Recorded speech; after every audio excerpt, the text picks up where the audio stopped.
नमस्कार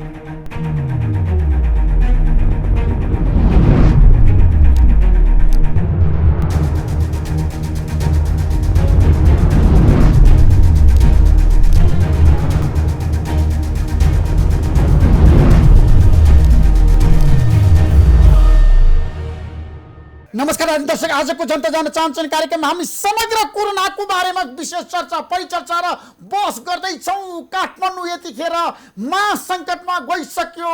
जताततै कोरोनाको प्रभाव परिसक्यो। सङ्क्रमणको सङ्ख्या हट्टै बढेको छ। मृतकको सङ्ख्या 65 पुग्यो नेपालमा। अब यो महामारीबाट कसरी बचाउने त नेपाललाई? सबैको ध्यान त्यतातिर केन्द्रित भएको छ। मेची, महाकाली, हिमाल पहाड, तराई जताततै कोरोनाको प्रभाव पर्न थालिसक्यो। जनताहरू यतिखेर सन्तासमा छन् र यो अवस्थामा सरकारले कस्तो कदम चाल्नु पर्ला? आजको कार्यक्रममा हामी यस बारेमा विशेष रूपमा चर्चा गर्दैछौँ। स्वास्थ्य मन्त्रालयले स्पष्ट रूपमा भनेको छ, तपाईँहरू सचेत रहनुहोस्, सावधानी अपनाउनुहोस् र सामाजिक दूरी राखेर बस्नुहोस्, काम गर्नुहोस् भनेर भनिरहँदाखेरि खोइ त सामाजिक दूरी, खोइ त मास्क लगाएको जनताले सडकमा अझै पनि मास्क नलगाइकन हिँड्नेहरू धेरै छन्। खोइ त त्यतातिर सरकारको ध्यान गएको? आजको कार्यक्रममा हामी यसबारेमा पनि विशेष रूपमा चर्चा गर्दैछौँ। अब भेन्टिलेटरको अभाव हुँदैछ, आइसियुको अभाव हुँदैछ, उपचार कहाँ गर्ने बिरामीहरूलाई? जताततै समस्या नै समस्या छ, सङ्कटै सङ्कट छ। सङ्कटको समाधान गर्न वर्तमान सरकार कति सफल होला त? आजको कार्यक्रममा हामी यसबारेमा पनि विशेष रूपमा चर्चा गर्दैछौँ। यतिखेर दलका नेताहरू झगडामा व्यस्त छन्। देशका ठुल्ठुला पार्टीहरू यतिखेर झगडामा रुमल्लेका छन्। नेपाल कम्युनिस्ट पार्टीभित्र पनि आन्तरिक द्वन्द्व छ। आज पनि प्रधानमन्त्री केपी शर्मा ओली र प्रचण्डको बीचमा वार्ता हुन सकेन। किन हुन सकेन वार्ता? के कारणले हुन सकेन वार्ता? अब के होला नेपाल कम्युनिस्ट पार्टीभित्र? प्रचण्ड र केपी शर्मा ओलीको बिचमा सहमति होला? सहमति नभए के होला? वामदेव गौतमले किन साथ दिनुभयो केपी शर्मा ओलीलाई? आजको कार्यक्रममा हामी यसबारे पनि विशेष रूपमा चर्चा गर्दैछौँ।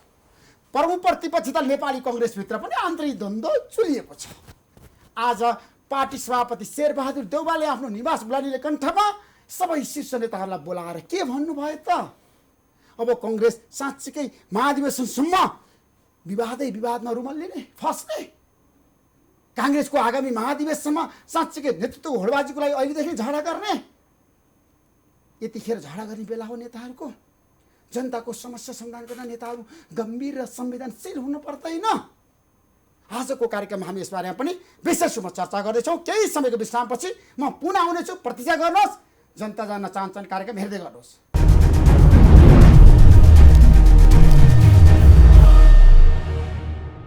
आजको जनता जान्न चाहन्छन् कार्यक्रममा हामी विशेष संवाद गर्दैछौँ, विशेष कुराकानी गर्दैछौँ र हाम्रो बिचमा यतिखेर दुईजना व्यक्तित्व आइसक्नु भएको छ। एकजना व्यक्तित्व आउन बाँकी छ।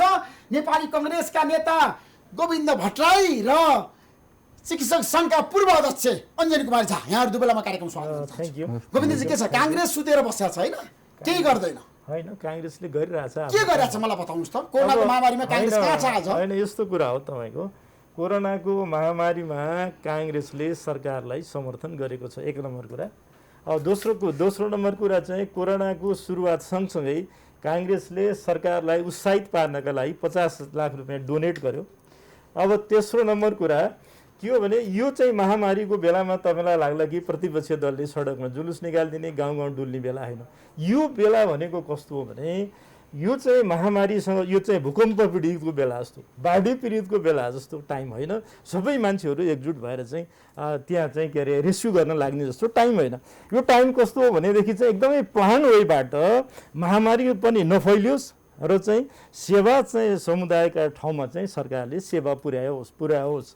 तपाईँको विपन्न मान्छेहरूलाई खाद्यान्न पुर्याओस्, औषधिको जो गरोस्, नेपालमा नभएको सामग्रीहरू बाहिरबाट लिएर आएर व्यवस्था गरोस् र यो सबै काम चाहिँ सरकारको यस्तो बेला। र आज तपाईँले चाहिँ अब अरू पनि दुनियाँको हामी एउटा उदाहरण हेरौँ कि चाहिँ कुन चाहिँ उद्योग अहिले चाहिँ धाराशाही भएको छ, त्यसलाई कति चाहिँ तपाईँको चाहिँ अनुदान दिने, अब कसको चाहिँ तपाईँको चाहिँ रेस्टुरेन्ट हामीले भनिरहेकै छौँ।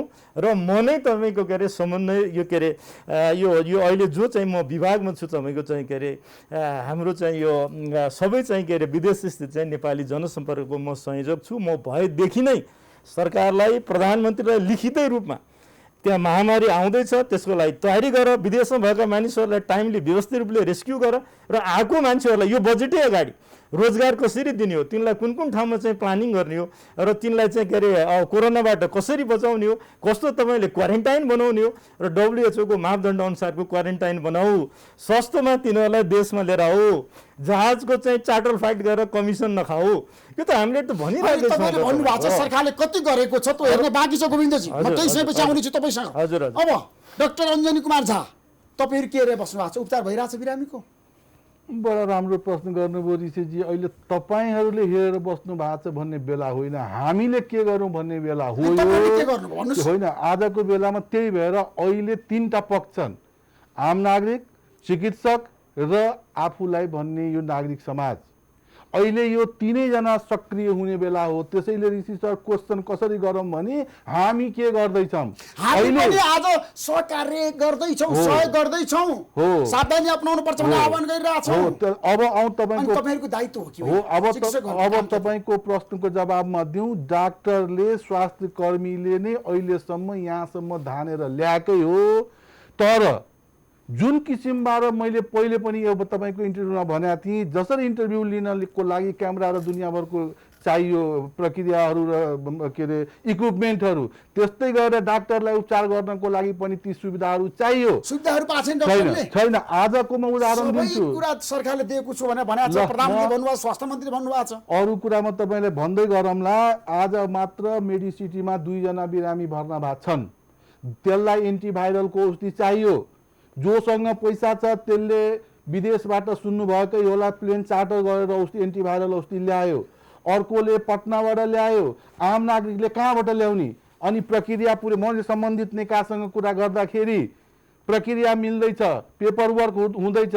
एउटा कहावत छ, अपरेसन राम्रो भयो बिरामी मरिगयो। त्यसले गर्दाखेरि अहिलेको बेलामा जुन किसिमबाट आक्रामक रूपमा स्वास्थ्य मन्त्रालयको नेतृत्व पङ्क्ति आउन पर्छ, जुन औषधि चाहिन्छ डाक्टरलाई दिनु पर्यो, टेस्ट बढाइदिनु पर्यो, पोजिटिभ नेगेटिभ छुट्याइदिनु पर्यो। डाक्टर स्वयं अहिले चाहिँ कोरोना पोजिटिभ भएर बसिराखेका छन्। पुलिसको डन्टा लगाएर जनतालाई पिटेर र मारेर यो कोरोना कन्ट्रोल हुनेवाला छैन।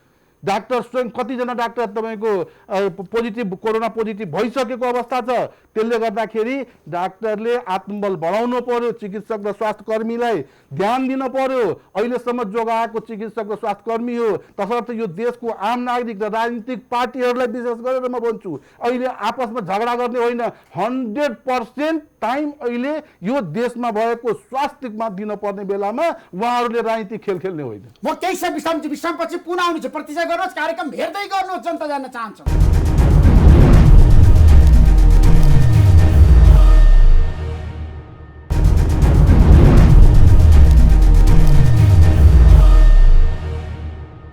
यतिखेर हामी विशेष संवादमा छौँ, जनता जान चाहन्छन् कार्यक्रममा छौँ र तीनैजना वक्ता आइसक्नु भएको छ। कृष्ण भक्त पोखरेलजी भर्खरै आइपुग्नुभयो, नेपाल कम्युनिस्ट पार्टीका प्रभावशाली नेता। अब मलाई बताउनुहोस्, अहिलेको अवस्थामा तपाईँको पार्टीभित्रको झगडाको कारणले गर्दाखेरि कोरोना रोकथाममा सरकार कमजोर भयो, जनतालाई आश्वस्त पार्नुहोस् है। अब तपाईँ किन झगडा गरिरहनु भएको छ? पार्टीको आन्तरिक वाद विवाद, छलफल, अन्तर्संवाद एउटा पाटो हो।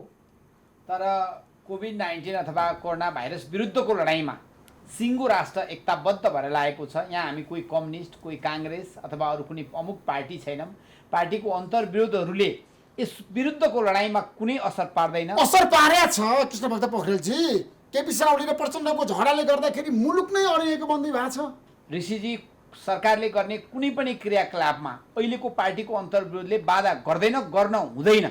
इभन विपक्षीहरू त सबै राष्ट्रिय एकतामा एकताबद्ध भएर आएका छन् भने पार्टीभित्रको अन्तर्संवादहरू त जस्तो सुकै बेलामा पनि भइराख्छ।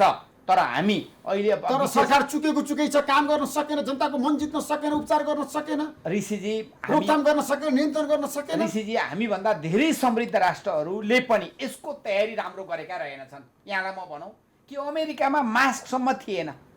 हामीसँग जतिखेर कोरोना भाइरस आएको थियो त्यति बेला हामीसँग PCR विधिबाट टेस्ट गर्ने एउटा राम्रो ल्याब थिएन र हामीले हङकङ पठाएर टेस्ट गर्नु पर्यो। तर आज नेपालका 25-26 ठाउँमा हामी PCR विधिबाट टेस्ट गर्न सक्ने अवस्थामा छौँ।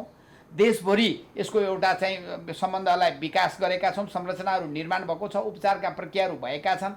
क्वारेन्टाइन प्रत्येक वार्डहरूमा नगरपालिका गाउँपालिकामा स्थापना भएर त्यहाँ सुरक्षाका साथ उनीहरूको व्यवस्थापन भएको छ। त्यसकारण त्यो अर्थमा नलिउँ।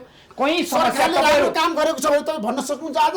प्रयत्नशील छ, सरकार प्रयत्नशील छ। तर ऋषिजी कहीँ कमी छ भने तपाईँले जुन कुरा कोट्याउनु भएको छ, तपाईँहरूको आन्तरिक द्वन्द्वहरूलाई पनि यतिखेर स्थगन गरेर कोरोना विरुद्धको लडाइँमा तपाईँहरू एकताबद्ध हुनुपर्छ भनेर मिडियाका साथीहरूले भन्ने कुरामा मैले अन्यथा भन्न मिल्दैन, म भन्दिनँ। तर यो कोभिड-19 का विरुद्धको लडाइँमा हाम्रा बीचको आन्तरिक छलफलले बाधा पुग्यो कि भन्ने निष्कर्ष निकालिहाल्ने अवस्था होइन।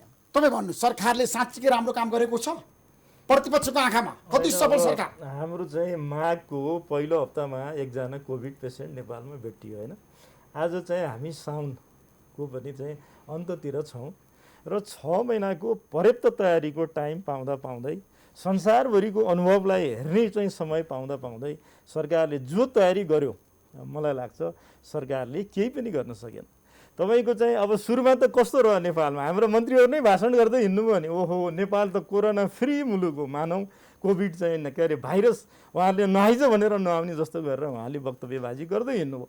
र यत्रो 6 महिनाको टाइममा पनि भेन्टिलेटर किन्न नसक्नु, तपाईँको के अरे पिसिआर टेस्टको लागि चाहिँ तयारी गर्न नसक्नु, क्वारेन्टाइनहरू नै WHO को मापदण्ड अनुसार नहुनु, बाहिरबाट आएका मानिसहरूलाई व्यवस्थित रूपमा उनको गन्तव्यमा पुर्याएर क्वारेन्टाइनमा राख्न नसक्नु र चाहिँ क्वारेन्टाइन सेन्टरहरू नै तपाईँको चाहिँ कोभिड-19 चाहिँ तपाईँको चाहिँ फैलाउने चाहिँ सेन्टरको रूपमा जसरी विकसित भयो देश, र आज त्यसैको परिणामस्वरूप कोभिड-19 चाहिँ अहिले कम्युनिटीमा प्रवेश गरिसकेको छ, समुदायमा गइसक्यो कोरोना। गरिसकेको अब छ। रोकथाम गर्नको लागि के गर्नुपर्छ? अब होइन, रोकथामको त अब डाक्टर साहब डाक्टर साहब तपाईँको पाटो कसरी जाने अब नेपाल? अब कसरी जान पर्छ, कसरी जाने भन्नेमा नेपाल चिकित्सक सङ्घले पटक पटक आन्तरिक छलफल पनि गरेका छन्, विज्ञहरूले पनि सल्लाह दिएका छन्। हिजो पनि प्रधानमन्त्रीजीले सायद केही विज्ञहरूलाई बोलाउनु भएको थियो। अब यसको बाटो के छ भने दुईटा फेज हुन्छ, एउटा प्रिभेन्सन पार्ट, एउटा क्युरेटिभ। अहिलेको फेज अब हामी कहाँ आइपुग्यौँ भनेदेखि हाम्रो बिरामीको उपचार गर्ने क्रममा हामी आइसकेका छौँ। अब हामी समानान्तर किसिमबाट रोक्नेतिर पनि जानुपर्छ, उपचारतिर पनि जानुपर्छ। अहिले 66 जना बिरामी मान्छेहरू आइसियुमा भर्ना छन्, भेन्टिलेटर पुगिरहेका छैन, भेन्टिलेटर छैन, भेन्टिलेटर कम छ। अहिले भेन्टिलेटर कम छ। 2 नम्बर प्रदेशमा 23 जना मान्छे बितिसके, मैले सुनेको अनुसारमा 23 वटा कि भेन्टिलेटर छ, काम गर्ने 9-10 वटा छन्। त्यसले गर्दा स्थिति छ प्रदेशमा। अब 2 नम्बर प्रदेश मात्र होइन कि काठमाडौँको पनि स्थिति भयावह भइसकेको छ। यसको मलाई उपाय सोध्नुहुन्छ भने लकडाउन मात्रै गरेर यो समस्या समाधान हुनेवाला छैन। लकडाउन नगरी मेरो सरकारले घोषणा गरिसक्यो, आज अर्थमन्त्री भनिसक्नु लकडाउन हुँदैन। हो, अब लकडाउन कसरी गर्नुपर्छ त? लकडाउन कसरी गर्नुपर्छ भनेदेखि टेस्ट बढाउँ। 40 लाख नेपाल काठमाडौँको जनसङ्ख्यामा कति टेस्ट भए? त्यसले गर्दाखेरि टेस्ट बढाउनु पर्छ, टोल र गाउँ छुट्याउनु पर्छ, त्यो एरियालाई आइसोलेट गर्नुपर्छ, त्यहाँनिर हामीले फोकस गर्नुपर्छ। टेस्ट टेस्ट टेस्ट र ट्रिटमेन्ट अब थप्नुपर्छ। अब बिरामीहरू ट्रिटमेन्टको लागि निजी अस्पताल छन् नि त धेरै, निजी अस्पतालले कसलाई रोकेको छ? म एउटा ठुलो निजी अस्पतालमा हिजो मात्र 2टा बिरामीको लागि म गएको हो, चर्काचर्की पर्यो। मैले यतिसम्म भने तपाईँ हिम्मत छ भने बिरामीलाई रोडमा फालेर देखाउनुहोस्। अब प्राइभेट हस्पिटलको समस्या के छ भने कोभिड बिरामी आइदियो भनेदेखि त्यहाँ जेनरल बिरामी नआएपछि उनको आम्दानी सुक्छन् भन्ने डर छ। बल्ल नेपाल सरकारले कोभिड हस्पिटल भनेर भनिदियो, नन कोभिड छुट्याइदिनु पर्यो भन्ने चर्काचर्की पर्यो। अहिले नेपालमा 60 देखि 70% बेड सङ्ख्या प्राइभेटसँग छ। त्यसले गर्दाखेरि प्राइभेटलाई कसरी कोअर्डिनेसनमा लाने हो, त्यो कोअर्डिनेसन गरेर त्यसको विङ छुट्याउनु पर्छ कि टावर छुट्याउनु पर्छ कि फ्ल्याट के अरे एउटा छुट्याउनु पर्छ भने अहिले चाहिँ प्राइभेटलाई साथ नलिने हो भने अहिले कोभिड टिचिङमा उपचार हुन्छन् अनि अर्को ठुल्ठुलो अस्पतालमा मान्छे भर्ना भएर जान्छन्। नेपालमा गरिब मात्र छैनन्, धनी पनि छन्। तिनका लागि पनि मैले पाटनमा कुरा गर्दाखेरि एउटा हल छ, ठुला चाहिँ भिआइपी मान्छे त्यहाँ बस्नै नसक्ने, पैसा भएका मान्छे बस्नै नसक्ने। नेपाल सरकारले त्यस्तो बिरामीको लागि कहाँ राख्ने भन्ने कुरा प्राइभेटसँग कोअर्डिनेसन नगरिकन सम्भवै छैन। त्यसले गर्दाखेरि अहिले प्राइभेटलाई मन जित्न पर्छ, कोभिडको बिरामीलाई पनि राख्नु पर्छ। अस्पतालले काम गरेन भने एक्सन गर्नु पर्दैन, कारबाही गर्नु पर्दैन। प्राइभेटले खाली एक्सन, पुलिसलाई लगाइदिने डन्टा पिट भनेर जनतालाई, डाक्टरलाई पिट गाली गर, प्राइभेटलाई कारबाही गर। यो कारबाही मात्र गरे कोरोना कन्ट्रोल हुनेवाला छ र भने? नेपाल सरकारमा जो सरकारी निकायमा नेताजी हुनुहुन्छ उहाँले कारबाही गर्नलाई मात्रै हो र भने? तपाईँहरूले कारबाहीतिर किन जोड गर्नुहुन्छ? यसलाई कन्ट्रोल कसरी गर्ने? अहिले भयावह स्थिति छ, युद्ध स्तरमा छ। सबै नेतादेखि जति संसद छन् ती सबले कोभिडको बारेमा मात्रै कुरा गर्नुपर्छ, व्हिप जाडो गर्नुपर्छ, अरू कुरा गर्नै पाइँदैन। जनता मर्दैछन् अनि अरू कुरा लटरपट गरेर पाइन्छ। जनता मर्दैछन्, तपाईँहरू बालटार खुमलटारमा झगडा गर्दै हुनुहुन्छ होइन? हेर्नु त कन्तबिजोग यो देशको अवस्था। मैले अघि नै भने जतिखेर कोभिड-19 नेपालमा भित्रियो हामीसँग क्वारेन्टाइनको कुनै प्रबन्ध थिएन। हामीसँग कोभिड-19 अथवा संक्रामक रोग सम्बन्धी उपचार गर्ने टेकु अस्पताल बाहेक अरू अस्पताल थिएनन्। तर आज हामी सबै तयारीको पाटो यो 3-4 महिनाको अवधिमा हामीले गरेकै छ। कहाँ भएको छ तयारी मलाई बताउनुहोस् न त। किन भएको छैन? कसरी भएको छ तयारी? उहाँले भन्नुभयो प्रदेशमा 2 मा आज भेन्टिलेटर 17 भन्दा छैन। प्रत्येक स्थानीय तहमा मान्छेहरू मरिरहेछन् उपचार नपाएर। पब्लिक क्वारेन्टाइन भनेको कम्तीमा पनि त्यहाँबाट समुदाय स्तरमा सरेको छैन। सरिसक्यो समुदायमा कोरोना गइसक्यो। कृष्णबहादुर पोखरेलजी म तथ्याङ्क दिन्छु, प्रमाण दिन्छु तपाईँलाई। तर हामीले पब्लिक क्वारेन्टाइनको पनि राम्रो प्रबन्ध गर्न नसकेको भए आज विदेशबाट पनि नेपाली दाजुभाइ ल्याउनु पर्छ भन्ने मुद्दा उठ्यो, ल्याइयो। ल्याइसकेपछि उनीहरूको व्यवस्थापन स्थानीय तहहरूले गरिरहेका छन्। म त भर्खरै फिल्डबाटै आएको छु नि, चितवनका सारा पब्लिक क्वारेन्टाइनहरू हेरेर आएको छु। त्यसका प्रयत्नरत छ। तर म पर्याप्त छ यहाँहरू डाक्टर साहब जो आफै एनएमएको अध्यक्ष भएको मान्छेले समस्याहरू छन् भनेको कुरालाई मैले अहिले छैन एकदम सब कुरा छ भन्न म सक्दिनँ। आइसियु भेन्टिलेटरको सङ्ख्या र चिकित्सक सरकारी चिकित्सक कति छ? सरकारी चिकित्सक टोटलमा 3035 मैले बुझेको त्यस्तो छ ऋषिजी। त्यस कारण अब निजी अस्पताललाई कारबाही भन्दा नि निजी अस्पताललाई सहयोग गरेर निजी अस्पताललाई इन्सेन्टिभ तर सरकारले खै त सहकार्य गरेको, खै त कन्भिन्स गरेको निजी अस्पतालसँग, खै त सम्झौता गरेको। कृष्णभक्तजी निजी अस्पतालहरू हामी तयार छौँ यदि हामीलाई सपोर्ट गर्छ। जस्तो भनौँ न निजी अस्पताललाई सरकारी अस्पताल सर सेवा गर भन्ने, पिपी पनि नदिने, उनीहरूको जागिर तलब डाक्टरलाई तलब पनि चाहिँ नखुवाउने भएपछि उनीहरूले गर्न सक्दैन। यो कुरामा हामीले रियलाइज गर्नै पर्छ। अब हामी त्यो दिनतर्फ तपाईँहरूले जो झकझगाउनु भएको छ नि मिडियाका साथीहरूले, त्यो दिनतर्फ अब हामीले सोच्नै पर्छ। सरकारले अन्य ढङ्गबाट अब स्थिति भयावह भएर आइसक्यो, अब तपाईँ हामीले रोक्न सक्ने अवस्थै छैन। म त्यो कुरामा स्वीकार गर्छु। तर सरकार अहिले त्यो दिशातर्फ अब त्यसलाई रोकथामका लागि सबै सहयात्रीहरूसँग सहकार्य गरेर अगाडि बढिरहेको छ। गोविन्दजी, काङ्ग्रेस पार्टीले आज प्रभावकारी रूपमा कदम चालेन। प्रतिपक्षी दल भनेको सरकारलाई घचघच्याउने दबाब दिने हो नि त। तर तपाईँहरू बुढानीले कण्ठमा झगडा गरेर होइन, यस्तो कुरा छ काङ्ग्रेसको झगडाले चाहिँ कोरोनामा बढोत्तरी भएको होइन। सुन्नुहोस् है, एउटा कुरा भन्छु, यो अहिले मैले भनिसकेँ महामारीसँग जुझ्ने, लड्ने, व्यवस्थापन गर्ने, औषधि ल्याउने, अब चाहिँ कसलाई क्षतिपूर्ति दिने हो, कहाँबाट ऋण खोज्नु पर्ने हो, कति डाक्टरै बाहिरबाट झिकाउनु पर्ने हो कि यो सबै प्लानिङ गर्ने काम चाहिँ सरकार।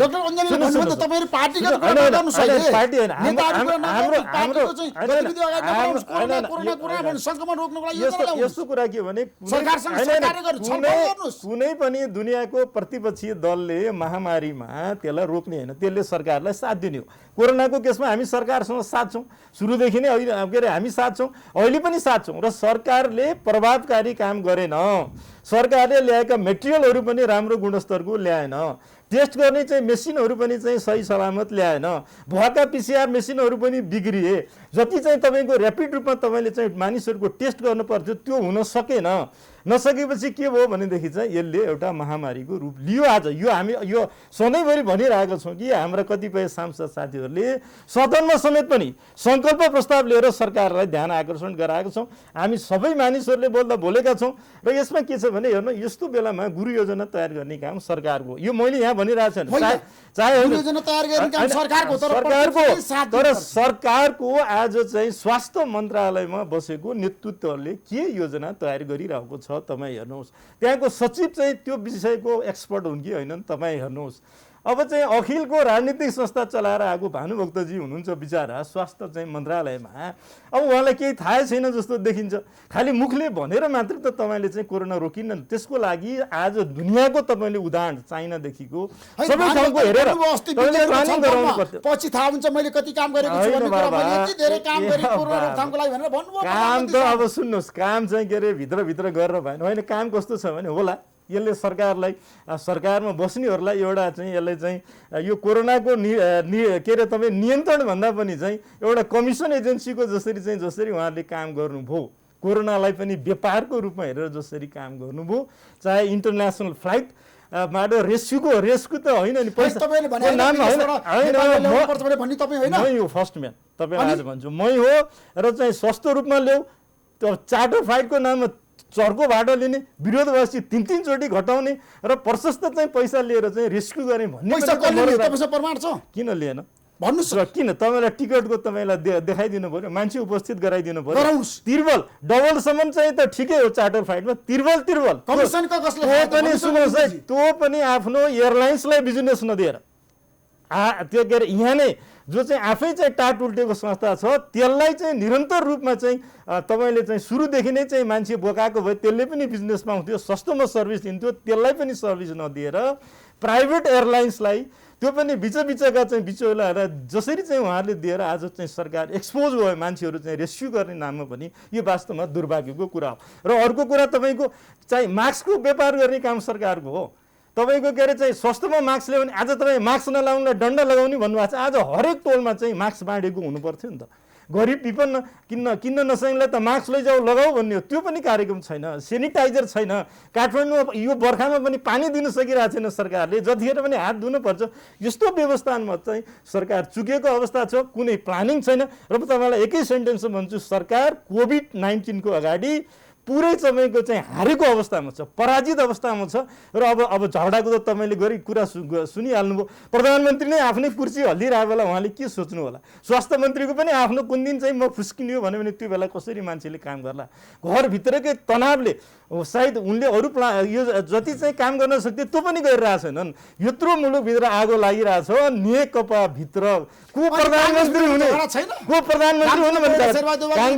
काङ्ग्रेस भित्रको झगडाले यो कोभिड केही गर्दैन तपाईँ त्यो महाधिवेशनको अर्को पार्ट हो यसले केही गर्दैन किन भन्दा यस्तो बेलामा चाहिँ कुनै व्यक्तिले अरू पोलिटिकल पार्टीले गर्ने नै होइन सबै जिम्मा गभर्मेन्ट गयो यो बेला अरू देशमा हेर्नु न कसको जाहिर खुसी हो कति तलब दिने कसले खानु पाएन कति चाहिँ डलर तलब दिने त्यो त गभर्मेन्टको काम हो नि तपाईँको डाक्टर अञ्जनी ठ्याक्कै मलाई के बताउनुहोस् भन्दाखेरि दलीय द्वन्द्व र विवाद र झगडाले कोरोना रोकथामको लागि समस्या छ हेर्नुहोस् अब यो त पुट्टिता त राजनीतिक प्रश्न हो मेरो भनाइ यति मात्रै हो कि नेपाल सरकारको स्वास्थ्य मन्त्रालयको प्राविधिक नेतृत्व अहिलेको बेलामा प्रशासनिक काम गर्ने होइन स्वास्थ्य सचिव चिकित्सकलाई तुरुन्त बनाउनुपर्छ जसले कुरा बोल्छ त्यसलाई दिने हो मन्त्रीजी त अब नेता राजनीतिक कुरा भएको हुनाले अब मन्त्रीप्रति तपाईको विमति छैन असन्तुष्टि छैन मन्त्रीजी त अब मेन ब्युरोक्रेटिक सचिव हो सचिवलाई अब जहिले पनि स्वास्थ्य मन्त्रालयको नेतृत्व अहिलेको बेलामा डाक्टरलाई सचिव बनाइहाल्नु पर्छ नम्बर 1 खोइ डाक्टर कहाँ छ त सचिव बनाउनु डाक्टर अब छ नि किन छैन त्यो त अब खोज्न पर्यो अनि त मैले भन्ने हो र तपाईले भन्ने होइन तपाईँ सिफारिस गर्न सक्नुहुन्न प्रधानमन्त्रीलाई मैले सिफारिस गर्ने होइन यो सिफारिस चाहिँ प्राविधिक रूपमा लोकसभालाई सिफारिस गर्ने हो तर बनाउनु पर्छ अहिलेको बेलामा यो स्थितिलाई ट्याकल गर्नको लागि एउटा प्राविधिक मान्छे सचिव भएन कति भेन्टिलेटर एउटा मैले सुने अहिलेको सचिवले भन्नु टेस्टै किन गर्नु पर्यो आर्थिक स्थितिले थ्याक्नै सक्दैन टेस्ट गरेर पैसै पुग्दैन यस्ता कुरा गरेर अहिलेको समस्या समाधान हुँदैन नेतृत्वमा चाहिँ के भनेदेखि सचिव आउनु पर्यो मन्त्रीजीले पनि सचिवहरूको प्राविधिकको कुरा बुझ्नु पर्यो टेस्ट भनेर डाक्टर सुन्दरमणि दीक्षितले सुरुमा बुझ्दाखेरि कुनै मान्छेले कारबाही मैले गरेको अन्तर्वार्तामा पहिलो पटक बोल्यो यति झगडा भयो कि गिरफ्तार गर्नुपर्छ सुन्दरमणि भनेर पनि अब अहिले आएर सुन्दरमणि अब टेस्ट नगरिकन छुट्याउन सकिँदैन एउटा एरिया एउटा टोल छुट्याउनको लागि अहिले सारा काम छोडेर टेस्ट एकातिर गर्नुपर्छ ट्रिटमेन्टको लागि चिकित्सकको मनोबल गिराउने होइन बढाउँदै जानुपर्छ यो कोभिडको लागि भत्ता दिने भनेर चाहिँ कति ठाउँमा भत्तै दिएनन् मान्छे मर्न लागिसकेका छ डाक्टरहरू अस्पतालमा भर्ना भइसकेका छ जनकपुरको एउटा फिजिसियन आज मलाई भन्दै थियो ऊ आफै पोजिटिभ भइसकेका छ त्यसले गर्दाखेरि अहिलेको बेलामा त्यसले गर्दाखेरि अहिले दुईटै कुरा गर्नुपर्छ एउटा सरकार दोस्रो पब्लिक प्रधानमन्त्रीले सबै प्रदेशका गृहमन्त्रीहरूसँग छलफल गर्नुभयो अब प्रधानमन्त्रीलाई पनि के भयो अब भन्नुहोस् त्यसले गर्दा अहिलेको जिम्मेवारीमा ऋषिजी तपाईँले ठिक कुरा उठाइराख्नु भएको छ अहिले जसरी मिडियाले सब कुरा छोडेर यो कोभिडतिर लागेको छ राजनीतिक व्यक्ति र सामाजिक नेतृत्वले पनि कोभिडतिर लाग्नुपर्छ पब्लिकले पनि जुन कुरा मास्क लगाउनेदेखि लिएर सेनिटाइजरको कुरा गरेर अहिले पनि मास्क त मैले निकाल्ने बोल्न परेको छ मास्क लगाउनुपर्छ सेनिटाइजर गर्नुपर्छ डिस्टेन्स मेन्टेन गर्नुपर्छ यो पब्लिकले गरेनन् भनेदेखि यो सरकारको मुख ताकेर मात्र जोगिनेवाला छैन पब्लिक पनि अवेर हुनु पर्यो आफ्नो सुरक्षा आफै गर्न पर्यो त्यो दोस्रो कुरो, अब 3टा सरकारमा स्थानीय सरकारले क्वारेन्टाइनको जिम्मा लिनुपर्छ, प्रदेश सरकारले टेस्टको जिम्मा लिनुपर्छ, सङ्घीय सरकारले ट्रिटमेन्टको जिम्मा लिनुपर्छ। यो यदि गरेन, सबै कुरा स्वास्थ्य मन्त्रालय सङ्घीय मन्त्रालयलाई नै कुरेर बस्ने हो भनेदेखि यो कन्ट्रोल हुन सक्दैन। त्यसले गर्दाखेरि एकदम नेपालमा ठुलो महासङ्कट आउन सक्छ। महासङ्कट आइसक्यो। यो नठान्नुहोस् कि म जोगिहालेँ ऋषिजी, तपाईँ पनि यो बाहिर निस्किँदा मास्क लगाउनुहोस्, नभए फस्नुहुन्छ। र कोही उपाय छैन। मैले भने आज एउटा औषधि 60 लाखमा ल्याएछन् प्लेन चार्टर गरेर। आज मैले सम्बन्धित निकायसँग कुरा गर्दाखेरि प्रक्रिया मिलाउँदैछु अनि एन्टिभाइरल औषधि ल्याउने भन्ने एउटा जिम्मेवार व्यक्तिले भन्नुभयो। स्वास्थ्य मन्त्रालयलाई म आज यही मिडियाबाट खबर गर्न चाहन्छु, एन्टिभाइरल औषधि 2-2 बिरामी मेडिसिटीमा भर्ना छन्, ग्रान्डीमा भर्ना छन्, टिचिङमा भर्ना छन्। ती औषधिलाई तुरुन्त ल्याउनु पर्यो। प्रक्रिया मिलाएर टिप्नी लेख्ने गएर यो बिरामी मरिहाल्छ नि अपरेसन सफल हुन्छ भन्ने कुरा नलागम। त्यसले जिम्मेवार व्यक्ति आज 2-2 नेतृत्व पंक्ति हुनुहुन्छ।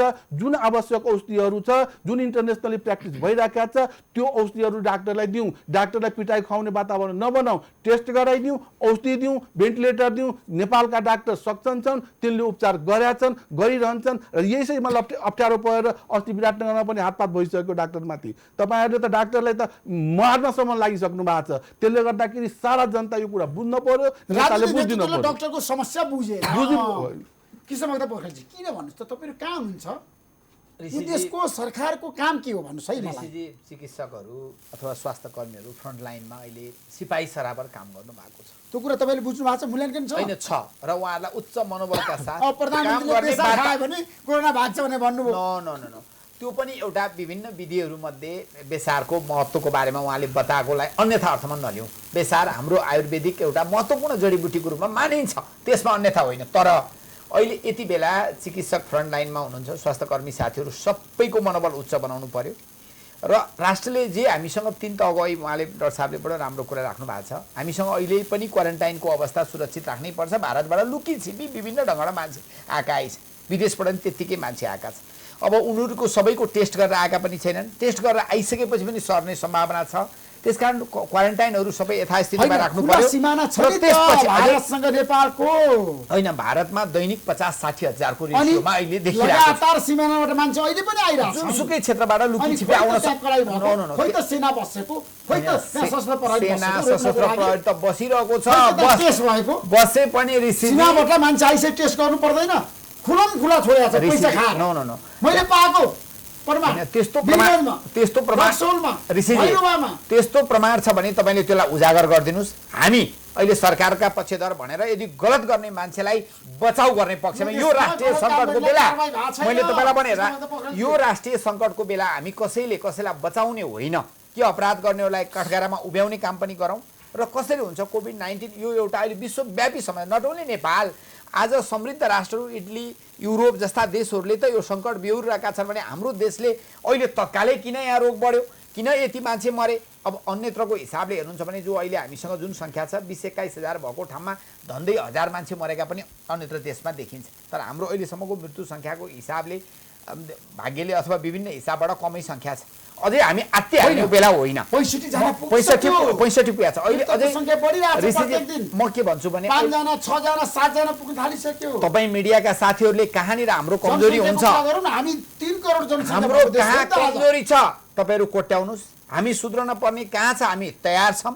तर एकताबद्ध तपाईले सुधार्नु भएको छैन। सरकार हिजो जतिखेर कोभिड-19 को अवस्थामा सरकारको पोजिसन के थियो, आज सरकारले गरेको यो उपलब्धिलाई देख्दै नदेख्ने कुरा चाहिँ सही हुन सक्दैन। अझ कमी रह्यो भने राम्रो काम गरेछ भने तपाई बखान गर्नुहुन्छ। केपी शर्मा ओली भन्दा टोटल समग्र सरकारले प्रयत्न गरेको छ, कोभिड-19 को रक्षाको लागि, जनताको जीव ज्यानको रक्षाको लागि काम गरेको छ। तर कहाँनिर अझै पार्टीका अध्यक्ष प्रचण्ड किन केपी शर्मा ओलीको सरकार ढाल्न लाग्यो? त्यो राजनीतिक हाम्रो आन्तरिक जीवनमा हाम्रा केही समस्याहरू छन्। तर त्यो आन्तरिक जीवनका समस्याहरू पनि कोभिड-19 को यो चर्को अवस्था भयो भने त्यो स्थगन हुन सक्छ। खोइ स्थगन हुन सक्छ। तपाईँहरूले बाहिर जे देख्नु भएको छ त्यस्तो छैन। बैठक बस्छ र हामीले बाढी पहिरोको बेलामा पनि झन्डै 10 दिन जति स्थगन गर्यौँ। अब पनि यो अवस्था बढ्यो भने 1-2 महिनासम्म स्थगन पनि हुन सक्छ। यस कारणले हामी विपक्षीहरूलाई त एक ढिक्का बनाएर लिएर हिँडेका छौँ भने पार्टीभित्रको अन्तर्विरोधका कारणले यत्रो राष्ट्रिय सङ्कट यत्रो अवस्थामा हामी पछाडि नेपाल कम्युनिस्ट पार्टीको नेतृत्व कार्यालय गर्दाखेरि हुँदैन। जनता समस्यामा छन् गोविन्दजी, जनता समस्यामा छन्, पीडामा छन्, दुःखमा छन्, अप्ठ्यारामा छन्, बिचल्लीमा छन्, अलपत्र पाइरहेछ। तर सत्ता पक्ष र प्रतिपक्ष मिलेर खाइरहेछ क्या, कमाइरहेछ। सत्ता पक्ष कमिसन होइन एजेन्ट दुवै प्रतिपक्ष कहाँ कमाइरहेछ? शेरबहादुर देउवा र केपी शर्मा ओलीको सम्बन्ध हामीलाई थाहा छैन। खानाको लागि, नियुक्ति गर्नको लागि त तपाईँहरू मिल्नुहुन्छ यी नि। सब फजुल कुरा हुन्। कसरी फजुल कुरा यी सब फजुल कुरा हुन्। सुन्नु यी सबै फजुल कुरा हुन्। जसरी चाहिँ टेन्डरहरू चाहिँ तपाईँ निकालिए, जसरी खारेज गरिए, जसरी आफ्ना छोराछोरी नातागोतालाई चाहिँ ती चाहिँ के अरे सामान ल्याउन लगाइए। अब चाहिँ ती त सबै चाहिँ खुलम खुला छ नि, कसको छोराले ल्यायो, कसको चाहिँ नाता पर्ने ल्यायो, अम्निकदेखि हामी सबै हेरेकै छौँ नि तपाईँको। त्यो भएको हुनाले चाहिँ सरकार अहिले वास्तवमा चाहिँ कोरोनालाई एउटा बिजनेसको रूपमा लिइरहेछ। अहिले सरकारको रूपमा छैन, एउटा चाहिँ बिजनेस गर्ने संस्थाको रूपमा सरकार रूपान्तरण भएको अवस्था छ। बिजनेसमा त कुन चिजलाई कहाँ कति कमिसन आउँछ, कहाँ के काम गर्दा फाइदा हुन्छ, कहाँ के काम गर्दाखेरि चाहिँ ज्यादा प्रफिट हुन्छ भनेर चाहिँ उहाँहरू लागिरहेको अवस्था छ र जनता पुरै रूपमा पिर्सिएको अवस्था छ। देश भ्रष्टाचारमय भएको छ, तर काङ्ग्रेस कमिसनमा पनि लेनदेनमा पनि हाराहारीमा पनि बराबरीमा जानुपर्छ। यो सब झुट कुरा हो। काङ्ग्रेस कुनै टेन्डरमा छैन, काङ्ग्रेस कुनै इम्पोर्ट गर्ने चाहिँ तपाईँको मेकानिजममा छैन। काङ्ग्रेसको कुनै मान्छेले इम्पोर्टमा चाहिँ सामानहरू ल्याएको छैन। यो खालि तपाईँले लगाएको आरोप मात्र हो। जनता होइन, तपाईँहरूले पनि माहौल निर्माण गरिदिनु। यो चाहिँ के अरे तपाईँहरूले माहौल निर्माण गरिदिएको मात्रै कुरा हो। प्रतिपक्षी दललाई बदनाम गर्ने विषय हो। प्रतिपक्ष दल एउटा पनि मार्क्सको बिजनेसमा चाहिँ सहभागिता छैन। प्रतिपक्ष दल एउटा पनि आरडिटी काम नलाग्ने टेस्टको चाहिँ सामग्री ल्याउन सहभागी छैन र प्रतिपक्ष दल एउटा पनि चार्टर फ्लाइटमा सहभागिता छैन र प्रतिपक्ष दलले त खालि राम्रो सामान ल्याऊ, सस्तोमा दिलाऊ, चाँडै टेस्ट गर, चाहिँ तपाईँको चाहिँ आफ्नो विदेशमा भएका नागरिकहरूलाई पनि नेपाली नागरिकै सरह व्यवहार गर, तिनलाई पनि आफ्नो घरमा आउन देऊ, बाहिर चाहिँ मान्छेहरू चाहिँ छटपटाएको अवस्थामा पनि रेस्क्यु गर, तिनको सही व्यवस्थापन गर भनेको हो। र त्यो व्यवस्थापन गर्ने कुरामा के प्रतिपक्ष दलले कहीँ अवरोध गरेको छैन। प्रतिपक्ष दलले चाहिँ राम्रो सामान नल्याऊ भनेको छैन। अस्ति भन्नुभयो प्रधानमन्त्री केपी शर्मा ओलीलाई 7 बुँदे पनि दिनुभयो, भ्रष्टाचारको कुरा गर्नुभयो उहाँले, तर खोइ त कारबाही भएको क्या? के बाबा, तपाईँको कारबाही त प्रतिपक्षी दलले गर्ने हैन। तपाईहरुले कारबाही गर्ने निकायले गर्ने हो नि त। कारबाही त प्रतिपक्षी दलले त गर्ने होइन। प्रतिपक्षी दलले त उजागर गरिदिने हो जनताको आवाजलाई, उजागर गरेको छ। अब तपाईँ सबै ठाउँमा बोलिरहेको छ। दलीय कुरा गर्दाखेरि सत्ता पक्ष र प्रतिपक्षका नेता यहाँ हुनुहुन्छ, तपाईहरु सन्तुष्ट हुनुहुन्छ उहाँहरूको गतिविधिबाट? होइन, छैन, म त छैन। किनभने मेरो चाहना यो हो, जसरी बिहामा गएपछि माहौलमा खालि बिहाको कुरा हुन्छ, व्रतबन्धमा गयो भने व्रतबन्धको कुरा हुन्छ, मलामी गएको बेलामा सबैको मुख सुकेको हुन्छ, मलामीको कुरा हुन्छ।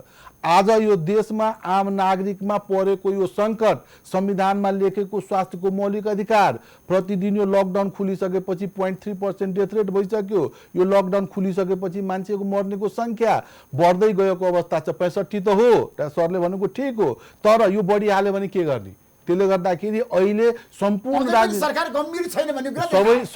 राजनीतिक पार्टीसँग मेरो यति मात्र आग्रह हो कि तपाईँहरू जे गर्न छ गर्नुहोस्। बाहिर यो कोरोनाको लागि तपाईँहरू पीडित हुनुहुन्छ, दुखी हुनुहुन्छ, तपाईँको मुखबाट निस्केको आवाज, आँखाबाट निस्केको आँसु अहिले कोरोना नै हुनुपर्छ।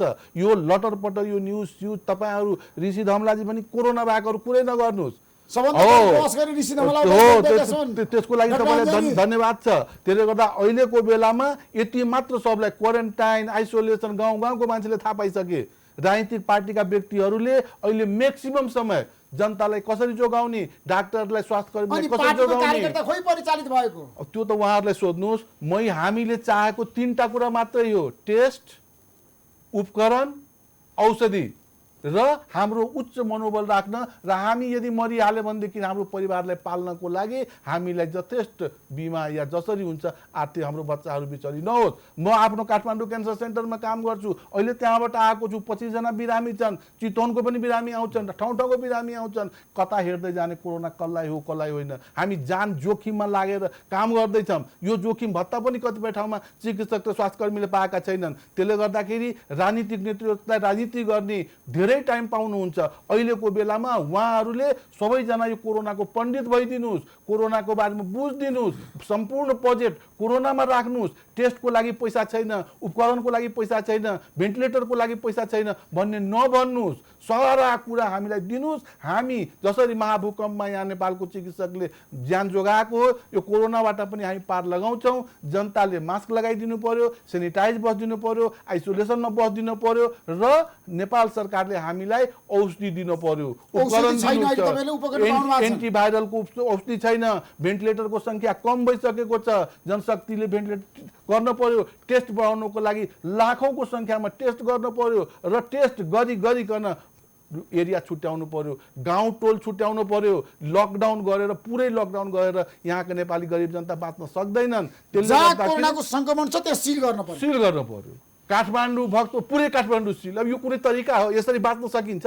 आज राजविराजमा मेरो करणजीसँग डाक्टरसँग कुरा हुँदै थियो। पुलिसले दे डन्टा राजविराजमा, यो जनतालाई पिटेर डाक्टरलाई तर्साएर कोरोना कन्ट्रोल हुन्छ?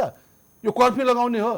अहिले कुन ठाउँमा, कुन गाउँमा, कुन टोलमा कोरोना पोजिटिभ टेस्ट छ, टेस्ट गर्ने त्यो एरिया छुट्याइदिनु। कोरोना रोक्नको लागि, रोकथाम गर्नको लागि, नियन्त्रण गर्नको लागि कर्फ्यू लगाउनु पर्छ, सङ्कटकाल घोषणा गर्नुपर्छ भन्न थालिन्छ। तरिका त्यो लगाएर समस्या समाधान हुन्छ? कोरोना भाग्छ?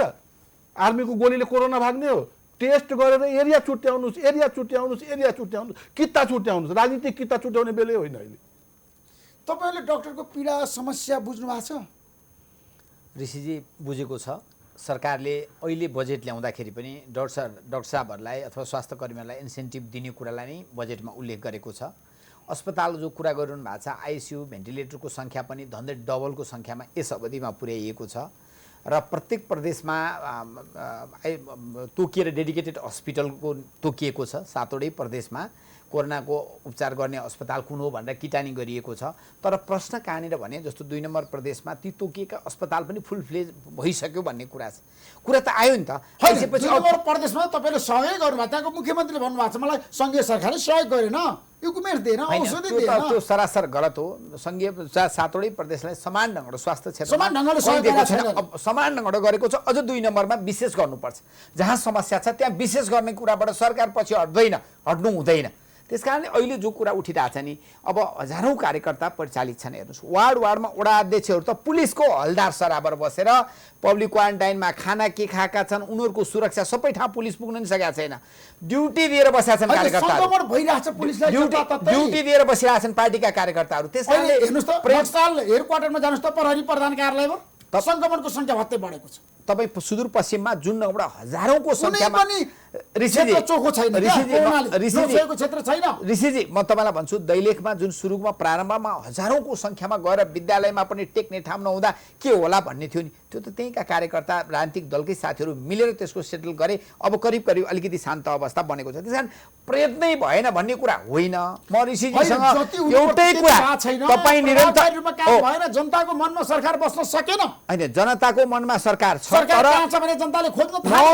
अहिलेसम्म तपाईँ धनी देशहरूमा पनि यसको उपचार चाहिँ निजी क्षेत्रबाट गर्ने हिसाबबाट प्रयत्नहरू भए, तर यहाँ अहिलेसम्म राज्यले डिनाइ गरेका छैन। हामी यसको उपचार 100% निःशुल्क गर्छौँ राज्यले भनिरहेको छैन। अहिलेसम्म सुन्न, जति पनि उपचार सबैलाई निःशुल्क भएको छ। आजका मितिसम्म सबै उपचार 1 पैसा पनि नलिकन कोरोनाका जति पनि बिरामी छन् सबैको उपचार निःशुल्क भएको छ। एक, तपाईँलाई म त्यो भन्छु। दोस्रो, PCR टेस्ट पनि बल्ल अहिले केही प्राइभेट अस्पताललाई दिएको हो, तर गरिब छु र म सरकारी संयन्त्रमा जान्छु भने लिएर PCR टेस्ट भएको छ। नो ऋषिजी, केही मान्छे म मान्दिनँ। भर्खरै सरकारले, म यति टुङ्ग्याउन दिनुहोस्, भर्खरै सरकारले केही निजी अस्पतालहरूलाई दिएको छ अनुमति। तर कोही गरिब मान्छे यदि सरकारी एजेन्सीमा जान्छ भने त्यहाँ निःशुल्क रूपमै PCR टेस्ट भएको छ। तर म के मान्छु भने PCR पर्याप्त भएन भने डाक्टर साहब जो एउटा एनएमए को अध्यक्षजीले नै अझ बढी हुनुपर्छ भन्ने कुरामा मेरो विमति छैन। तर सरकारले यो बीचमा प्रयत्नै गरेन। सरकार टुल हेर्यो सफल हो होइन प्रयत्नशील हुनुहुन्छ। तपाईँ ठ्याक्कै भन्नु कोट अनकोट। होइन म नेकपा नेपाल कम्युनिस्ट पार्टीको सरकार नेकपाले प्रयत्न गरेको छ भनेर मैले भन्छु, यति भन्छु। प्रयत्नशील छ, प्रयत्न नगरी बसेको अवस्था होइन। भानुभक्त ढकाल सफल हो होइन, उहाँले अहिले गोविन्दजीले अलिकति भन्नुभयो कि अखिलबाट आएको, शेरबहादुर देउवाजी नै नेभी सङ्घबाट आएको पार्टी सभापति हुनुहुन्छ। त्यस कारण हामी त गोविन्दजी पनि नेभी सङ्घबाट आएको, म पनि अखिलबाट आएको, त्यो होइन नि। उहाँले पनि प्रयत्न गरिरहनु भएको छ, अथवा नेकपाको सरकारले प्रयत्न जनता बचाउनलाई प्रयत्न गरेको छ, तर पर्याप्त भएन, अझ गरौँ भनेर जुन तपाईँले खबरदारी ऋषिजीले गरिरहनु भएको छ नि, त्यसलाई म सल्युट गर्छु, हामी समर्थन गर्छौँ। तर प्रयत्नै नगरी सरकार टुलटुल हेरेको छ भन्ने कुरा म स्वीकार गर्छु। डाक्टर साहब भन्नुहोस्, कृष्णभक्त पोखरेलको कुरासँग तपाईँको विमति छ कि छैन? होइन, विमति र सहमतिको कुरैतिर नलागौँ, अहिले उपचारतिर लागौँ। उहाँले भनेको कुरो हो त नि, प्रयास त गरेकै हो नि, तर माउन्ट एभरेस्ट त चढ्नु पर्यो नि त। यो बेस क्याम्पमै त अड्किने होइन नि, त्यसले प्रयास नगरेको भन्न मिल्दैन। प्रयास भएकै हो, सरकारले काम गरेको छ भने तपाईँको भनाइ एकदम सरकारले काम गरेकै हो, नगरेको कुरा भन्न मिल्दैन। तर जुन गतिमा गर्न पर्ने, यो कोभिड भन्ने कुरो हो, यो अड्किँदैन। सुन्दरबन दीक्षितले यही कार्यक्रममा आएर भन्नुभयो कामै गरेन सरकारले। होइन, ठिक छ, त्यो आफ्नो आफ्नो सोच हो, त्यो मेरो भनाइमा काम गरेको हो। तर जुन किसिमबाट प्राविधिक रूपमा लडाइँमा गएपछि एक पक्ष जित्छ एक पक्ष हार्छ, लडाइँ त दुइटैले लडाइ हुन्छ नि त। हामी हार्नेतिर गइराखेका छन्, जित्नतिर लडाइँ गर्न पर्यो। बन्दुक त दुईतिर चल्ने हो, को जित्छ को हार्छ। नेपालले विजय प्राप्त गर्न पर्यो, यो तालले पाउँदैन। युद्ध लड्ने हो, कृष्णभक्त सरले ठिक भन्नुभयो, यो तरिकाले हार्छौँ। हामीले यसलाई युद्ध स्तरमा अब जित्ने किसिमबाट लानको लागि तीनटा कुरा मात्र छ, टेस्ट, औषधि, ट्रिटमेन्ट। कांग्रेसले अनि अर्को कुरा म जोड्छु, सरले भनेको कुरा ठिक हो। अहिले 3 जना बिरामी टिचिङ अस्पताल, मेडिसिटी के अरे अनि ग्रान्डी भर्ना छन् कोरोना कार्ड। तिनले के बिरामी पैसा तिरा छैनन्? तिरिरहेका छन् पैसा। आज त्यो औषधि जुन 4000 मा पाउने औषधि हो, त्यसलाई लाखौं रुपियाँमा आज प्लेन चार्टर गरेर ल्याउनु परेको छ। मैले चिनेको बिरामीले आज वीरगन्जबाट तपाईँको ब्ल्याक गरेर औषधि ल्याउनु पर्ने अवस्था बनाइदिएको छ। योतिर ध्यान जान पर्यो सांसदज्यूहरूको। ती कुन औषधि हो, कुन बिरामी हो, जानुस् मेडिसिटी र ग्रान्डी हस्पिटलमा र टिचिङ अस्पतालको आइसियुमा लाखौं रुपियाँ तिर्न परिरहेको अवस्था छ। यसलाई सहज बनाइदिने काम कसको हो? मन्त्रालयको नेतृत्व पंक्तिको। म आज दुवैजनासँग विनम्र निवेदन गर्छु, मैले सम्बन्धित निकायमा कुरो पनि गरेको छु। 4000 मा पाउने औषधि लाखौं रुपियाँ ल्याएर ब्ल्याक गर्ने अनि यहाँ प्रक्रिया पुर्याउँदै हिँड्ने। आज म कृष्णभक्त सरलाई म एकदम विनम्र निवेदन गर्छु, अहिले नै आएर त्यो एन्टिभाइरल ड्रग यसको रिसर्च भएको छ कि छैन, यो दुनियाँमा युज भइरहेको छ भने हामीलाई ट्राई गर्न दिनुहोस्। हामीलाई थाहा छ यो कोरोनाको उपचार छैन, सबजना प्लाज्मा थेरापीको लागि ट्राई गर्दैछन्, एन्टिभाइरल ट्राई गर्दैछन्, बिरामीलाई बचाउन न कोसिस गर्ने हो। प्लाज्मा थेरापी सञ्जीवनी बुटी हो। ऋषिजी कस्तो बेला छ, यो कोरोनाको उपचार छैन, ठिक प्रिभेन्सन छ, ट्रिटमेन्ट। अब हामीसँग भएका जति पनि प्रविधिहरू छन्, जति पनि औषधिहरू छन्, त्यो त प्रयोग गर्न पर्यो नि त। अब कुन दिन अनुसन्धान होला, कुन दिन भ्याक्सिन निस्केला, WHO ले भनिसक्यो यो भ्याक्सिन आउने ठेगान छैन भनेपछि त एउटा एक वर्ष आउँदैन नेपालमा एक वर्ष। तर डाक्टरले जानेका जुन औषधिहरू छन्, डाक्टरले भनेको औषधि त उपलब्ध गराइदिन पर्यो नि त। अरू ठाउँमा यो औषधि प्रयोग भइरहेको छ भने नेपालमा अनुसन्धान गर्दै हिँड्ने त होइन होला नि। अनुसन्धानको रिजल्ट आउँछ अनि युज गर्ने कुरा त आउँदैन। त्यसले गर्दाखेरि म तपाईँलाई लगायत सबैले आग्रह गर्छु कि जो यहाँका डाक्टरले प्रेस्क्राइब गर्छन्, दुनियाँमा प्र्याक्टिस भइरहेको छ, त्यो औषधिलाई पटके भए पनि सहज रूपमा उपलब्ध गराइदिन म विनम्र निवेदन गर्न चाहन्छु। गोविन्दजी, अब हामी एउटा निष्कर्ष पुग्नुपर्छ। आजको कार्यक्रम मार्फत जनतालाई हामीले सन्देश दिनुपर्छ। अब यो महामारीबाट नेपाललाई बचाउन सत्ता पक्ष र प्रतिपक्षले बिचमा त सहकारी हुनैपर्छ, होइन? सबै नागरिक एक हुनैपर्छ, विभिन्न तह तबका एक भएर कोरोनालाई भगाउनुपर्छ। तर हामी आज जुन परिस्थितिमा छौँ नि, नेतृत्व गम्भीर भएर, दूरदर्शी राजनेता भएर नेपालमा जनतालाई कन्भिन्स गर्न सक्ने, घरमा बस्छ, काम नभएको जनता घरमै बस्छ, किन सडकमा भिडभाड गरेर आउने? त्यतिर तपाईँले किन यो चाहिँ कोरोनामा चाहिँ खास गरिकन धेरै दूरदर्शी भन्दा पनि बाहिरको अनुभव पनि हामीले लिने अवसर पायौँ नि त। 6-7 महिनामा हामीलाई चाहिँ एउटा फर्स्ट केस नै देखिएको दिनदेखि हामी सबैलाई थाहा थियो हामीले भेन्टिलेटरको व्यवस्था गर्नुपर्छ। यो बढ्दै जान्छ, संसारमा यो बढिरहेछ, यसको औषधि छैन। यसलाई चाहिँ नियन्त्रण गर्नका निमित्त चाहिँ तपाईँको क्रिटिकल बिरामीहरूको लागि त्यस्तै आइसियुको व्यवस्था हुनुपर्छ। अब तपाईँले के हामीले कति भेन्टिलेटर खरिद गऱ्यौँ भनेर आज आँकडा हेऱ्यो भने 9-10वटा गऱ्यौँ भन्ने आउँछ। भनेपछि त यो त तपाईँको हो। योभन्दा गैर जिम्मेवारीको के पराकष्ट हुन्छ तपाईँको? अब त्यो अरू देशलाई मात्रै देखाएर भएन नि। योभन्दा गैर जिम्मेवारी एउटा साधारण लेम्यानलाई थाहा छ। कोरोना तर हामी कहाँ त बखान गर्छन् अरू देशले त गर्न सक्नु नेपालले हेर्नु धेरै के गर्न सक्छ? अरू देशमा अरू देशमा त एकैचोटि आयो। उनीहरूले त्यसको तयारी गरेका थिएन। तर हामीले त अरू देशमा आएको पनि 2-3 महिना पछाडि हामीलाई चाहिँ त्यो केस आइसकेपछि पनि त्यो अनुभवलाई पनि हामीले ग्रहण नगर्नु चाहिँ हाम्रो सबभन्दा ठुलो भुल हो। र अब तपाईँले चाहिँ त्यो ग्रहण गर्नु भएन। ग्रहण गर्न नसकिसकेपछि अब चेतनाको कार्यक्रम त मलाई धेरै भएको छ भन्ने लाग्छ। आज तपाईँले मोबाइलदेखि हरेक ठाउँमा त्यो चेतनाहरू मान्छेको पुगेकै छ। सुन्नु तर के छ भनेदेखि आज जनचेतना लेम्यानहरूमा काम गरेर खाने मानिसहरूमा आज पनि पुगेको छैन। आज तपाईँले उनीहरूले काम गरेको ठाउँमा तपाईँले गएर हेर्नुभयो भने उनीहरू मास्क पनि लगाउँदैनन्। उनीहरू काम गरिरहेछन् कन्स्ट्रक्सनको क्षेत्रमा, घर बनाउने ठाउँमा, अन्य चाहिँ के अरे तपाईँको फ्याक्ट्रीहरूमा उनीहरू काम गरेको ठाउँमा उनीहरू लगाएको छैन। त्यहाँ पनि चेतनाको छ। कतिपय चाहिँ मानिसहरूको के भने गोजीमा पैसा नभएर नि त मास्क किनिरहेको छैन नि त तपाईँको। तिनको लागि त दिनु पर्यो नि त। त्यसको लागि त व्यवस्था गर्नु पर्यो नि त। तपाईँले कसरी गर्ने हो? तिनलाई मास्क व्यवस्था गर्नु पर्यो, सेनिटाइजरको व्यवस्था गर्नु पर्यो, साबुनको व्यवस्था गर्नु पर्यो।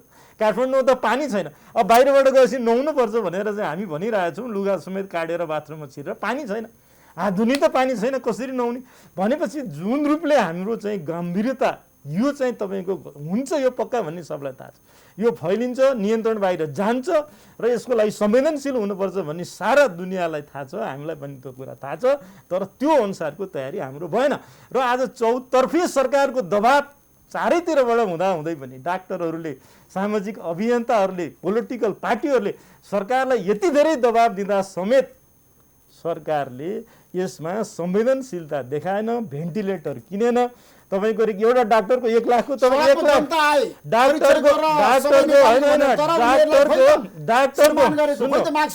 डाक्टरको इन्सुरेन्स पनि 50 लाखको पनि गर्न सकेन नि सरकारले। भनेपछि तपाईँको कहाँनिर संवेदनशीलता देखियो? तपाईँको केही त देखिएन। भनेको मान्छेलाई अलिकति तर्साएर, अलिकति गाली गरेर, अलिकति ज्यादा बोलेर तपाईँले इम्प्रेसन दिएर यो कन्ट्रोल हुने विषय थिएन। राजनीतिमा त होला, तपाईँले आफ्नो गाउँ आफै बनाऊ पनि भन्न सक्नुहुन्छ, आफ्नो देश आफै बनाऊ पनि भन्न सक्नु होला भोलि, आफ्नो स्वास्थ्यको आफै चाहिँ सुरक्षा गर पनि भन्ने दिन आउला भोलि तपाईँको। तर यो पोलिटिकल विषय थियो। आफ्नो सुरक्षा आफै गर, तिमीहरू सावधान रहो भनेर भनिसक्यो। हामी उपचार गर्न सक्दैनौँ भनेर भनिसक्यो। त्यो गर्यो भने सरकारले के चाहिँ गुमायो भने भगवान भरोसा होइन जनता देशमा सरकार छ भन्ने विश्वसनीयता चाहिँ सरकारले गुमाएको देखिन्छ। अरू सरकारले त्यस्तो भनेको छैन। त्यो अवस्थामा चाहिँ सरकार गइसकेपछि अब सरकारबाट धेरै अपेक्षा पनि के गर्ने होइन? म त त्यो त चाहिँ बडा गाह्रो विषय। आज तपाईँ एउटा निष्कर्ष दिनुहोस्। दुवै पोलिटिकल पार्टीका नेताहरू यहाँ हुनुहुन्छ, नेपाल कम्युनिस्ट पार्टी र नेपाली कङ्ग्रेसको। किनभने आजको हाम्रो कार्यक्रमको निष्कर्ष भनेको सत्तापक्ष र प्रतिपक्ष आन्तरिक द्वन्द्वमा नलाग, देशमा कोरोना रोकथामको लागि सहकार्य गर, प्रतिज्ञा गर भन्ने हाम्रो भनाइ हो। कसरी जाने? अब चिकित्सकहरूलाई तपाईँ मनोबल उच्च राखेर काम गर्नलाई के भन्नुहुन्छ?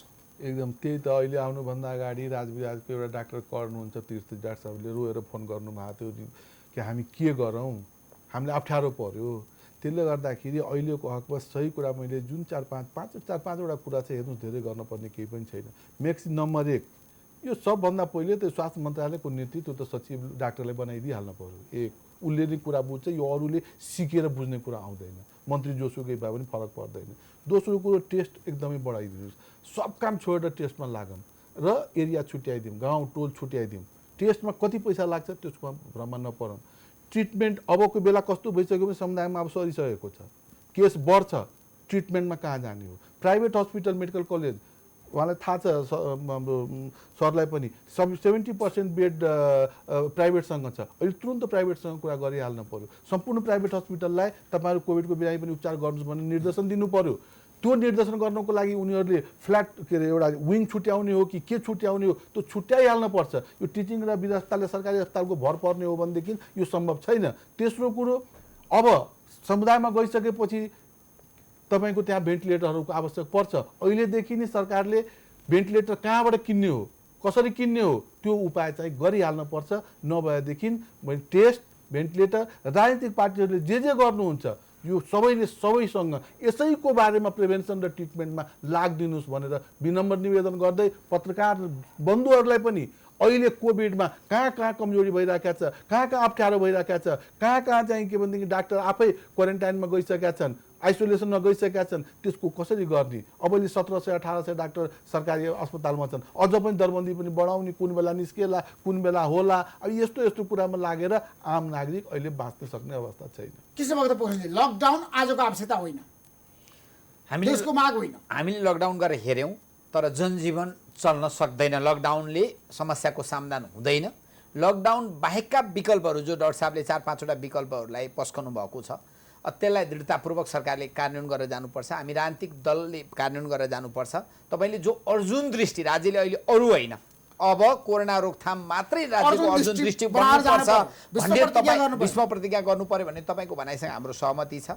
अब तपाईँको पार्टीको झगडा टर्यो होइन? होइन, झगडा त हाम्रो आन्तरिक जीवनका कारणले हामी यो राष्ट्रिय सङ्कटलाई तलमाथि हुन दिन्नौँ, हामी हुन दिन्नौँ। हाम्रो आन्तरिक बालुवाटारमा खालि सत्ताको लागि शक्ति सङ्घर्षको लागि मात्र कुरा हुन्छ। बालुवाटार यदि कोरोनाको बारेमा चर्चा हुन्छ, प्रचण्ड र केपी शर्मा ओली बसेर कसरी रोकथाम गर्ने भनेर ऋषिजी हुन्छ गर्नुपर्छ।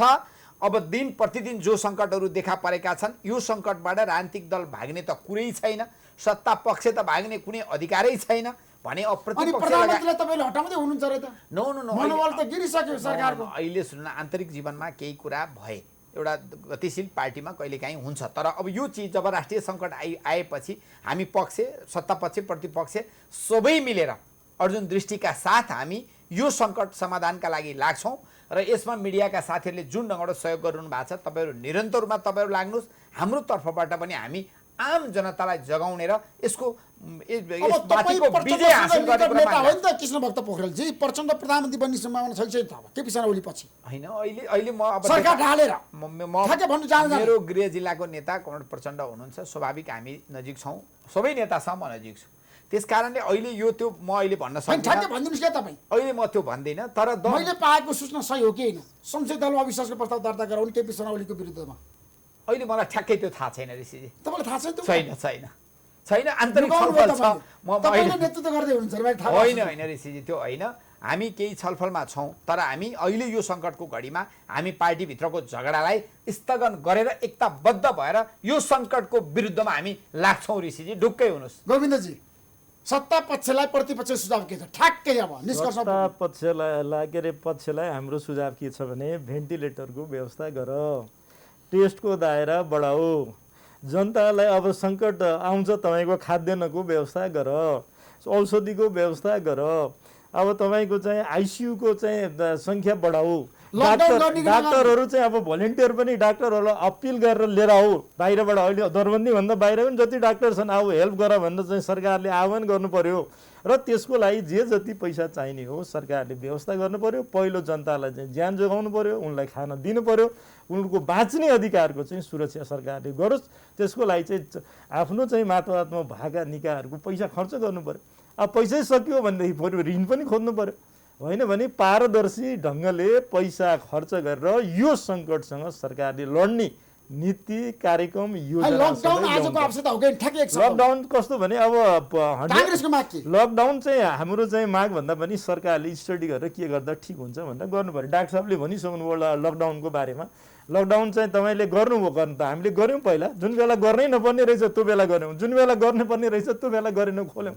भनेपछि एउटा मात्रै पेसेन्ट चाहिँ यहाँ काठमाडौँमा भेटिँदा, दुईवटा भेटिँदा हामीले लकडाउन गऱ्यौँ, सारा चाहिँ बोर्डर सिल गऱ्यौँ। अब चाहिँ हजारौँ पेसेन्ट चाहिँ हामीले देखिँदाखेरि चाहिँ लकडाउन अब हामी चाहिँदो रहेछ भन्न थालेका छौँ भनेपछि त स्ट्राटेजिकल्ली त हामीले रङ गरेका रहेछौँ नि त। हिजो बरु त्यसलाई व्यवस्थित गरेर आज चाहिँ लकडाउन गर्नुपर्ने बेलामा आज हामी खोल्नु पर्यो, एरिया मात्रै लकडाउन गर्नु पर्यो भनिरहेको छौँ। रोगबाट होइन भोगबाट पनि त बाँच्नु किन बाँच्नु पर्यो? तपाईँ भोकै मान्छे मरेको देख्नुभयो नि त। अनि तपाईँको खानु नपाएर चाहिँ कति मान्छे बोर्डर क्रस चाहिँ गर्ने बित्तिकै मरेको पनि त हामीले देख्यौँ नि त। त्यसको व्यवस्थित व्यवस्था अघिल्लो तपाईँको प्राइमेरी स्टेजमा चाहिँ जो मानिसहरू भोकै मरे, अब मान्छे भोकै पनि नमरोस्, उपचार पनि पाओस्, रोगबाट पनि के अरे नमरोस्, त्यो व्यवस्था चाहिँ त्यो योजना चाहिँ सरकारले धन्यवाद। धन्यवाद ऋषिजी।